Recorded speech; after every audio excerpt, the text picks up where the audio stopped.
Les Français devront-ils travailler plus pour sauver l'économie du pays ? François Bayrou, Premier ministre, assume pleinement sa réforme économique, même si elle suscite de vives réactions. À une semaine du vote de confiance, il reste convaincu que sa politique est la bonne pour la France, malgré les critiques.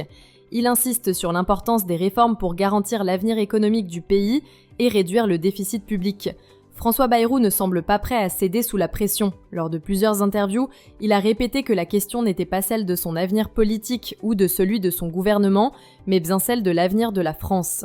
Il se montre déterminé à mettre en place un plan visant à réaliser 44 milliards d'euros d'économies afin de maintenir la confiance des pays prêteurs. Selon lui, si le gouvernement tombe, la France se retrouvera dans une situation difficile, avec des politiques moins rigoureuses et moins ambitieuses. Bayrou défend donc ces réformes comme étant vitales pour le pays. Une des mesures les plus controversées du plan économique, c'est la suppression de 2 jours fériés. Cette proposition fait grand bruit et François Bayrou l'admet, c'est une idée discutable. Il avait envisagé d'autres solutions comme l'augmentation du temps de travail à 36 heures par semaine, mais il explique que cela aurait été injuste pour les travailleurs.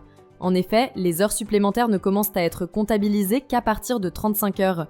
Face aux critiques, il semble prêt à revoir la mesure, notamment en acceptant de supprimer seulement 1 jour férié, à condition que cela soit nécessaire pour l'avenir du pays.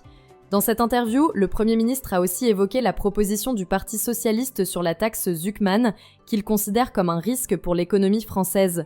Il se montre préoccupé par la fuite des investisseurs, notamment les plus riches, qui pourraient quitter le pays face à des mesures trop contraignantes. Si certains estiment que les réformes sont indispensables, d'autres les jugent trop drastiques et risquent de nuire à l'attractivité économique de la France. Si la vidéo d'aujourd'hui vous a plu, n'oubliez pas de vous abonner pour ne pas manquer nos prochaines vidéos.